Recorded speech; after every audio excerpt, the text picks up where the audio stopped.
lagi di Trijaya FM, Real News and Information, jam 8:22 waktu Indonesia Barat. Selamat pagi untuk Anda dimanapun Anda berada, yang mungkin juga sedang melakukan perjalanan, hati-hati di jalan.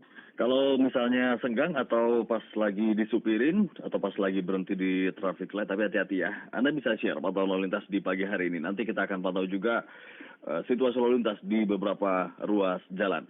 Pendengar Trijaya, Undang-Undang IKN sudah disahkan oleh DPR hari Selasa yang lalu.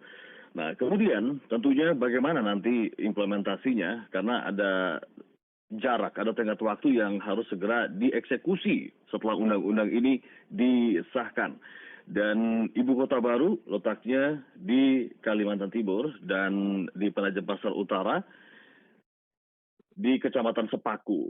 Nah, kita akan jumpai salah satu tokoh Kalimantan ya, yaitu Agustin Teras Narang, anggota Dewan Perwakilan Daerah Republik Indonesia dari Kalimantan Tengah. Pak Teras, selamat pagi. Selamat pagi, apa Ya, kabar? kabar baik. Pak Teras gimana kabarnya, Pak? Kabar baik, terima kasih. Oke, Pak Teras ini juga mantan gubernur, jadi tahu betul Pak ya bagaimana Kalimantan gitu. Oke, Pak Teras, Iya. bagaimana Pak Teras memandang Undang-Undang IKN yang sudah disahkan? Artinya ibu kota pindah itu tinggal menunggu waktu. Kepindahan ibu kota akan menjadi kenyataan begitu. Bagaimana pandangan Pak Teras? Iya. Sejak awal, memang Dewan Perwakilan Daerah Republik Indonesia memahami betul berkenaan dengan masalah adanya keinginan Pak Presiden di dalam rangka untuk melakukan pemindahan terhadap ibu kota negara ini. Dan ini bukan merupakan isu yang baru, dan ini isu sudah berkembang sejak Presiden pertama kita, Bapak Insinyur Soekarno, dan kemudian dilanjutkan juga dengan Presiden Soeharto dan juga Presiden Susilo Bambang Yudhoyono. Nah, ini artinya bahwa ini adalah suatu proses panjang di mana kalau kita mengikuti dari para pemimpin bangsa kita, ini memang suatu keinginan yang pada prinsipnya memahami betul bahwa Jakarta ini memang perlu dilakukan perhatian secara khusus karena makin padat ya, dan banyak kendala-kendala yang dihadapi. Nah, tentu Dewan Perwakilan Daerah memahami itu, dan pada prinsipnya Dewan Perwakilan Daerah Republik Indonesia menyetujui berkenaan dengan adanya keinginan untuk melakukan pemindahan. Itu prinsip awalnya. Dan kemudian tentu kelanjutannya adalah bagaimana mewujud nyatakan. Nah, dalam kaitan untuk mewujud nyatakan, karena negara kita ini adalah negara hukum, maka tentu yang utama kita lakukan dan yang terutama kita lakukan adalah pembuatan terhadap payung hukumnya. Nah, dalam hal ini adalah undang-undang. Nah, dalam kaitan pembuatan undang-undang, pemerintah sudah menyerahkan berdasarkan surpres beberapa waktu yang lalu kepada DPR RI dan DPD RI.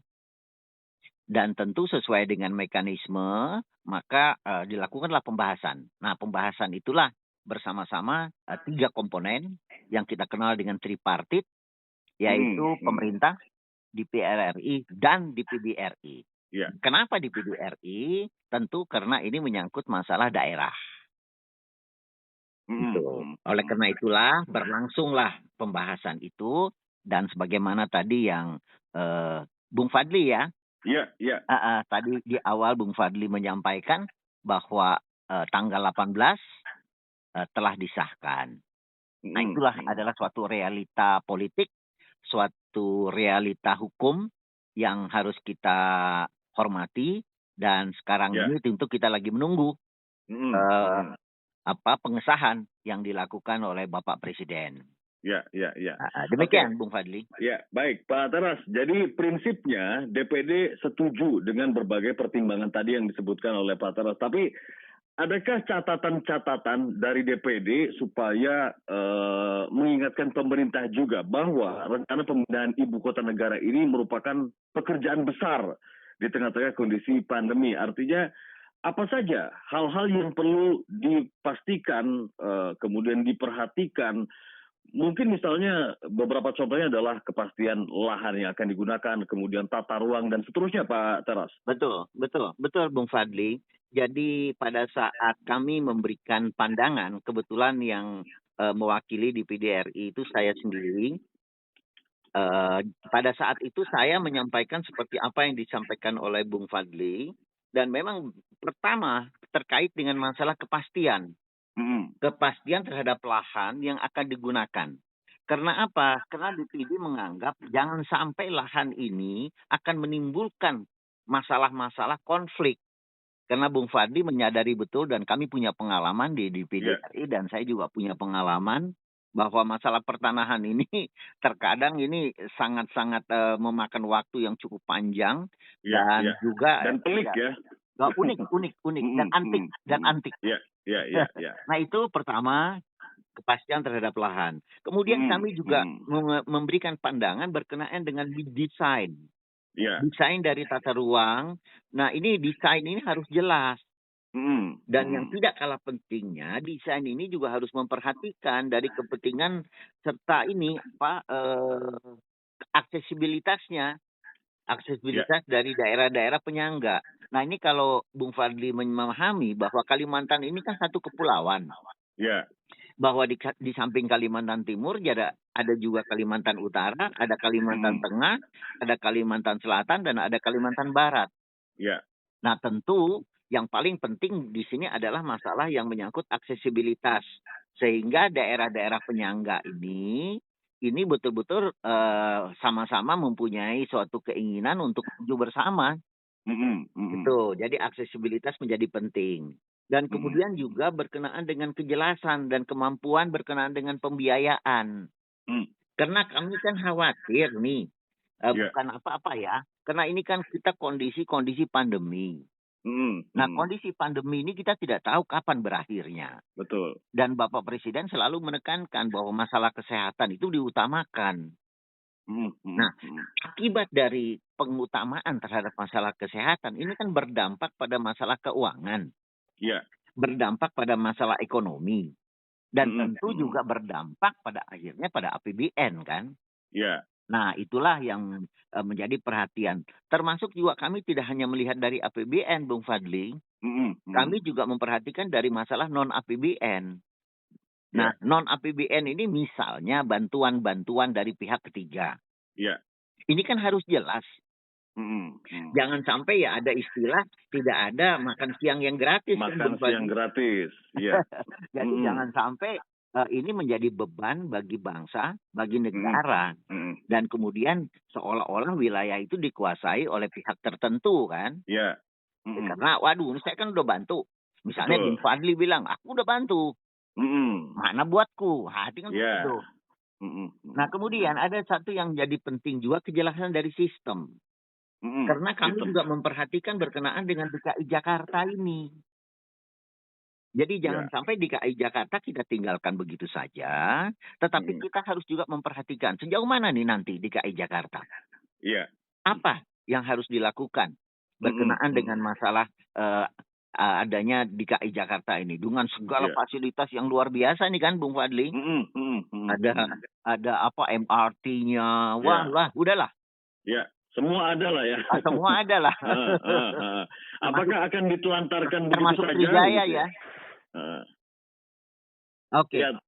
Nah, berikutnya kami juga berbicara berkenaan dengan kejelasan yang terkait dengan pengelolaan dan pemanfaatan dari aset. Ini kan aset-aset negara banyak di Jakarta nih. Ya kita juga perlu sejauh mana sih aset ini dimanfaatkan. Ya jangan sampai nanti jadi mubazir kan. Sayang. Gedung-gedung yang indah milik pemerintah yang luar biasa, kemudian tidak ada kejelasan. Kemudian juga yang tidak kalah pentingnya, kami juga ingin ada kepastian berkenaan dengan desain dari pemindahan dari kantor ini. Bagaimana sih tata caranya? Itu harus ada, itu harus detail sekali. Nah, kemudian juga adanya satu desain yang transisional gitu loh. Di dalam rangka untuk penyelenggaraan pemerintah. Sama ini ya Pak Teras, mekanisme pemindahan ASN-nya dari Jakarta ke ibu kota yang baru nanti. Betul sekali. Jadi itu kan Mm-mm. menyangkut masalah harkat dan martabat dari seseorang ASN Mm-mm. kan. Mm-mm. Mm-mm. Jadi bagaimana itu tata caranya? Mm-mm. Bagaimana kehidupan mereka di daerah yang baru itu gitu loh. Ya. Nah, kemudian yang juga tidak kalah pentingnya, nah ini saya selalu menekankan itu keterlibatan dari masyarakat adat, Mm-mm. keterlibatan dari masyarakat setempat. Keterlibatan Kenapa? yang seperti apa, Pak Teras? Ya, misalnya pemanfaatan dari sumber daya manusia yang ada. Ya. Kemudian tentu ya kalau misalnya ada kekurangan, ya upayakanlah ada penambahan dengan pendidikan dan pelatihan. Karena apa? Karena ini kan adalah kota dunia jadinya nih. Ya. Kota Mm-mm. dunia Mm-mm. ini jangan sampai masyarakat yang ada di Kalimantan itu menjadi penonton. Mm-mm. Jangan sampai menciptakan minoritas-minoritas baru. Ya. Gitu loh. Nah, ini yang memang menjadi perhatian juga dari Dewan Mm-mm. Perwakilan Daerah Republik Indonesia. Nah, Ya. ini Ya. beberapa hal, Bung Fadli, yang Mm-mm. menjadi Mm-mm. kepedulian dari kami di DPD RI yang Mm-mm. disampaikan melalui Komite 1 yang dalam hal ini saya mewakilinya, yang kiranya tentu menjadi perhatian. Perhatian bagi pemerintah yang akan datang. Ya. Ya. Ya. Sekali lagi, kendatipun DPD RI juga memberikan catatan-catatan penting berkenaan dengan masalah yang menyangkut draft dari rancangan undang-undang. Mm-mm. Gitu. Mm-mm. Oke, soal draft ini Pak Teras melihatnya bagaimana soal draft? Karena apa Iya. ya, Pak Teras juga merupakan anggota Panja atau Pansus, Timus, perumus Iya. RUU IKN ini. Iya.